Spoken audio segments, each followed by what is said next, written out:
Welcome, everyone, to vpod.ai. I'm your host, Mike. And I'm Susan. You can sponsor this podcast for just $25. Your message will be featured across major platforms like Apple Podcasts, Amazon Music, Spotify, and more. If you're interested, visit vpod.ai to get started today. So, where are we starting today? Well, I want you to picture a very specific scene, all right? Imagine this 20-year-old college kid. He's living in Oshkosh, Wisconsin. Okay, Oshkosh. Got it. Yeah, and he's 3 years into college, but he is dragging around a 1.491 grade point average. Wow. That's impressively low. Right, and it gets better. He's smoking a pack of Camel Lights every single day, just drinking prolifically. And to make ends meet at night, he's delivering pizzas in this clunky diesel Volkswagen Rabbit. Okay, so a very vivid picture of, like, the absolute definition of a failure to launch. Exactly. By his own admission, he was remarkably unhealthy and just, remarkably unremarkable. He's just a snapshot of someone completely adrift, like a log on a river, just letting the current take him wherever. Exactly. But here's the crazy part. Fast forward just one decade. 10 years later, that exact same guy is walking the halls of the White House. Wait, really? Yes. He's covering national politics for the Wall Street Journal, the Washington Post. He's sitting down interviewing sitting U.S. presidents. That's wild. And then he goes on to found massive industry-defining media companies, first Politico and then Axios. You're talking about Jim VandeHei. Okay, that sounds like a completely fabricated Hollywood script. I mean, the leap from a 1.491 GPA in a pizza delivery car to a media mogul in just 10 years, that just defies normal career progression. It totally does. Okay. So the obvious question we're looking at today is, how did he do it? Because it wasn't a lottery ticket, obviously. Right. And it wasn't some hidden genius that suddenly unlocked in his mid-20s. He did it by becoming this meticulous student of greatness. He adopted a worldview that he calls absurd self-indulgence. Absurd self-indulgence. That's a great phrase. Yeah. And the mantra driving the whole transformation is brutally simple. It's just, you control you. It's just absolute ownership. Yes. So today, we are unpacking the 5 practical ways to take absolute control of your life, which means completely abandoning all those BS excuses we all lean on. Oh, the excuses, blaming our DNA, pointing fingers at our childhoods, or, just complaining about a string of crappy luck. Exactly. And that phrase you just mentioned, absurd self-indulgence, it sounds a little jarring at first, right? Yeah, it sounds selfish, honestly. It does. But what we're really talking about here is extreme ownership. It requires this radical shift in perspective where you just decide, hey, I am the sole architect of my reality. Right. Like, nobody is coming to save you, but also nobody is actually holding you back. Exactly. So to understand how a guy in Oshkosh builds that architecture from scratch, we have to look at his initial strategy. He didn't try to reinvent the wheel. Which is smart. What did he do? He started by studying and literally copying people who were smarter, healthier, and better read than he was. Just straight up copying them. Just copying them. If he noticed a successful person had a specific morning routine, he just copied it. If someone dropped a vocabulary word he'd never heard of, he didn't, get intimidated or pretend he knew it. He'd write it down. He wrote it down on a piece of paper, and then he would purposefully force it into his own vocabulary the next day. That's fascinating. He basically treated success like a mechanical skill, like it's something you can acquire just through deliberate observation and repetition. He bypassed the need to be, innately inspired. I look at this almost like open source software in the tech world. Oh, I like that analogy. Yeah, because you don't have to be the genius programmer who writes the original code from scratch. Yeah. If somebody else has already built a beautiful, highly functioning program, what do? You just download the code and install it. Right. You just download the source code of their habits, their vocabulary, their work ethic, and you install it in your own life. And when you install that upgraded operating system, you immediately change how you handle your micro decisions. Micro decisions, yes. Which is really the foundation of this entire philosophy. I mean, we live in this era where we voluntarily surrender our autonomy to these massive, abstract uncontrollables. Oh, constantly. The economy, AI, whatever. Totally. We agonize over national politics. We let the algorithm of our social media feeds dictate our baseline mood, or, we wait around for Tinder alerts to validate our self-worth. We just hand the steering wheel over to the noise. We do. But controlling your life today actually comes down to a series of very simple binary choices. Yeah, like from the moment you wake up, you basically face a fork in the road. Right. Do you grab your phone and doom scroll, or do you take 10 minutes to meditate? Do you pour a bowl of sugary Lucky Charms, or do you take 5 minutes to make a healthy breakfast? Exactly. And at work, when a coworker snaps at you during a meeting, do you snap back defensively, or do you take a breath and show some grace? And then at the end of the day, do you pour 3 drinks to numb out, or do you actually prioritize getting some quality sleep? Right. Every single one of those binary micro decisions either leads to happiness and pride, or it leads to sadness and just feeling terrible. And nobody actually wakes up and thinks, I want to feel like garbage today. No, of course not. Yet, when we operate on autopilot and let those uncontrollables drive us, we make the choices that guarantee we'll feel like garbage. So shifting focus to those micro decisions fundamentally moves your locus of control inward. Yes. In psychology, an internal locus of control is just the belief that your own actions determine your outcomes. And when you believe that, you stop being a victim. Okay, but I got to say, choosing oatmeal over Lucky Charms or putting the phone away, those are pretty low-stakes decisions. Sure. What happens when the stakes are existential? Because you can have the most dialed-in morning routine on the planet, and life is still going to throw a massive curveball at your head. Oh, crisis is totally inevitable. And how you manage those binary choices when everything is falling apart, that dictates your trajectory even more than your daily routine. So when Jim faced those moments, he leaned on this 5-word piece of advice that changed everything for him. And it's this: do the next right thing. Do the next right thing. Yeah. For the last 15 years, his internal motto has been, when shit happens, shine. The idea is that maintaining your integrity during a brutal period transforms you from a good person into a genuinely great person. That makes a lot of sense. He applies this directly to his departure from Politico. Keep in mind, he founded the company. It was his baby. Startups are intensely emotional. I mean, they are all-consuming. Totally. So when internal turmoil hit and he felt he had to leave, it was a volatile, painful situation. He admitted that in that emotional state, he could have done and said things that would have haunted his reputation for years. Oh, it's so easy to lash out in those moments. But instead, he focused every single minute on just doing the next right thing. He refused to strike back. Wow. But I got to push back on this a little bit. Do the next right thing. And that sounds fantastic on a bumper sticker, right? Yeah, or embroidered on a throw pillow. Exactly. But is it really that simple?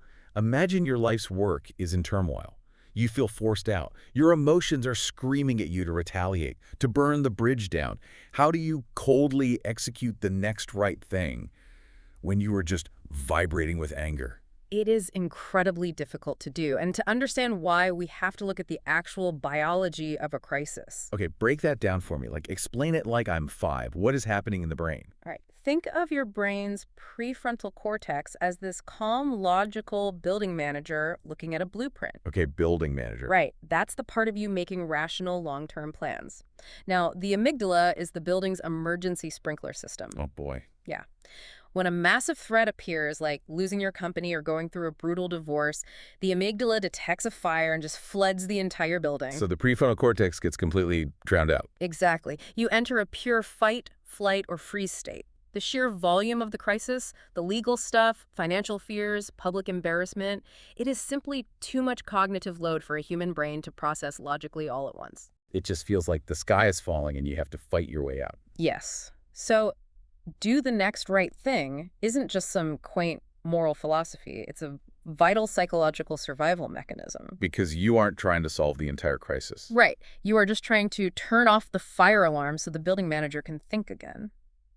By breaking down a sprawling, terrifying crisis into a single immediate moral choice, you regain a foothold of control. Like you're just deciding whether to send this one angry email or delete it. Exactly. You're just deciding whether to take the high road in this one 10-minute conversation. It prevents you from making permanent, vindictive decisions in a temporary state of panic. You essentially shrink the massive crisis down to the very next footstep. Yeah. And if you string enough of those right footsteps together, suddenly you've walked yourself completely out of the fire without suffering third-degree burns to your reputation. You control your reaction step by single step until the crisis has passed. That's powerful. Now, your ability to actually take that right footstep is heavily dependent on the mental environment you've built. Oh, absolutely. You can't react with grace if your brain is constantly marinating in negativity. Right. This means we have to look at the machinery of your reality and how you project yourself. Yeah. Because reality isn't just something that passively happens to you. It's an engine fueled by your inputs. The podcasts you listen to, the YouTube channels you binge. The newsletters, the friends you text. It's a simple, brutal equation. Misery in equals misery out. It is the ultimate garbage in, garbage out scenario. We build our worldview out of the information we consume. And we have zero excuse for a miserable worldview anymore. We live in an era with the most free, high-quality information ever available. It's all right in our pockets. Yeah. If you want to know how Elon Musk approaches engineering, or what Mel Robbins advises for anxiety, or how Taylor Swift manages her creative process, it is all documented. You can ask ChatGPT to explain quantum physics. You can literally just search for greatness and change your inputs. It reminds me of how a social media algorithm works. Like, if you engage with doom and gloom, the algorithm of your brain will just serve you more doom and gloom. And that mental algorithm actually has a biological name. It's neuroplasticity. There's a principle in neuroscience called Hebb's law. Neurons that fire together, wire together. Fire together, wire together. I love that. So if you constantly consume content that stimulates anxiety and outrage, you're physically strengthening those neural pathways. You're training your brain to be highly efficient at being anxious. But if you deliberately input edifying, healthy content, you literally rewire your brain to perceive opportunity. Exactly. You construct a better internal reality, which dictates how you behave externally. Which brings us to a really fascinating piece of advice on how that external behavior is perceived by others. The concept is that during tense moments, you need to force an out-of-body experience. Like stepping outside of your own head. Yes, to see yourself through the eyes of the other people in the room. Because our own eyes deceive us. Oh, we are masters at justifying our own bad behavior. We cast ourselves as the righteous hero or the victim. We rarely see our own toxicity. Right. And there is a profound personal story that illustrates why this perspective is so critical. Oh, the adoption story. Yes. About 7 years ago, Jim and his wife adopted a teenage boy who had tragically lost his parents. Which is just unimaginably hard. So hard. And as you can imagine, this kid was going through a really dark time, acting out the way any teenager in deep pain would. Plus, Jim already had 2 other teenagers living at home. The tension in that house must have been off the charts. Exactly. But instead of getting defensive or angry when things got tough, he realized that everyone, his new son, his existing kids, his wife, they were all watching him to see how the foundation would hold. Wow. He realized if he demonstrated love, forgiveness, and grit, that energy would echo through the household. But if he became visibly rattled or angry, it would shatter the stability they all needed. So by forcing that out-of-body perspective, asking, how do my kids see me reacting right now, he helped turn a struggling teenager into a thriving, grateful college athlete. Yeah. And there's a beautiful tension to this concept. On the surface, being hyper-aware of how you are seen sounds, I don't know, superficial, like corporate PR. Right, like that absurd self-indulgence we talked about, just putting on a mask. Exactly. But this story flips that assumption on its head. It proves that controlling how you are seen is actually an act of radical empathy. Explain that connection. How is managing your image an act of empathy? Because it requires the realization that your mood and your baseline anxiety are highly contagious. When you're in a position of influence, a CEO, a parent, a friend, your emotional state dictates the weather for everyone else in the room. Dictates the weather. That's good. So controlling how you are seen is about managing your own emotional exhaust so you don't pollute the people around you. You step outside yourself to provide stability, not out of vanity. Managing your emotional exhaust. That completely shifts it from a selfish act to a deeply selfless act. You contain your own fire so you don't burn the people around you. Exactly. So we've built a pretty massive foundation here. We've gone from micro decisions to surviving the amygdala hijack, to curating inputs and managing emotional exhaust. But what is the ultimate point of all this discipline? Well, this leads to the final concept, steering your ultimate destiny, transitioning from the tactical execution of your day to the existential meaning of your life. Right. The core philosophy here is refusing to be a log on a river. Yeah.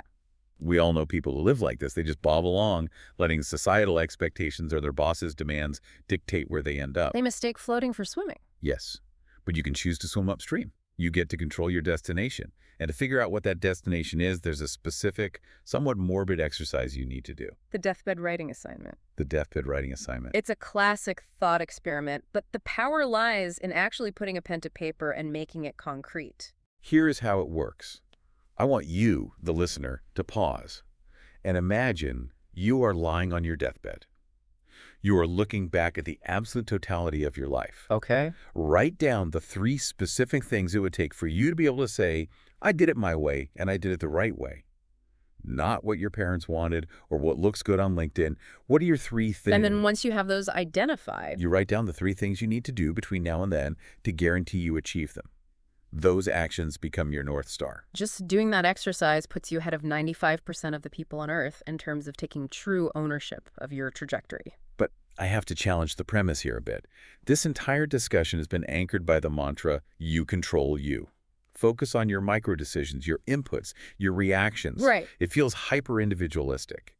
How does focusing entirely on perfecting yourself actually lead to a meaningful life? Right. Doesn't the deathbed assignment usually reveal that our greatest achievements are all about relationships? Yeah, that is the ultimate paradox of extreme ownership.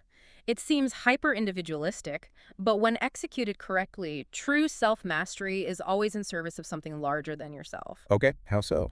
Well, there's this profound idea from Richard Powers' novel, Bewilderment, that captures this dynamic perfectly. He suggests that the entire purpose of life is about leaving little pieces of ourselves behind in others. Leaving little pieces of ourselves behind in others. Yes. Think about the people who've shaped you, the grandparents, mentors, friends who poured knowledge and love into you. They left pieces of themselves in you. Oh, definitely. But here's the catch. You cannot pour into others if your own cup is entirely empty. That makes sense. You cannot leave a positive piece of yourself in a child or partner if you are consumed by bitterness or if your emotions are completely unregulated. Right, because then you're just passing on the exhaust. Exactly. By mastering your daily choices, elevating your reality, managing that exhaust, you are essentially perfecting the vessel. You become a stable force capable of pouring grace and love into others. The individualism is just the training ground for the legacy you leave behind. Wow. So extreme ownership of the self is the prerequisite for being of value to the world. That ties the whole journey together beautifully. It really does. We have covered a tremendous amount of ground today. If we distill this down for you, the listener, the overarching takeaway is undeniable. Moving from an unremarkable start like dragging a terrible GPA around in a pizza delivery car to a life of immense purpose, it doesn't require a magic wand. No, and it doesn't require waiting for permission or hoping for a stroke of luck either. It requires a maniacal focus on the variables that are entirely within your grasp. Owning your micro-choices, guarding your inputs, choosing to do the next right thing, and keeping a firm grip on your North Star. It is the active rejection of living life as a log on a river. Absolutely. So as we wrap up, I want you to reflect on your own day-to-day. Right now, look back at the last 12 hours of your life. Which of your choices today were made on complete autopilot? Where were you just letting the current push you down the river? Where did you surrender your emotional control to a phone notification, a provocative headline, or a frustrating email? Because it's in those mundane, unnoticed moments that we leak the most power. It truly is. So I want to leave you with a final provocative challenge that builds directly on that deathbed exercise. Let's assume you sit down tonight and do the writing assignment. You figure out your 3 ultimate goals. Okay. If you look at those goals and realize your current daily trajectory doesn't match them, what is the very first thing on your calendar tomorrow that you need to immediately cancel? Oh, that's a great question. What meeting, what habit, what social commitment is actively pulling you away from your North Star? Find it and cut it. Thank you so much for joining the conversation with us today on vpod.ai. Take absolute control of your variables and go get her done.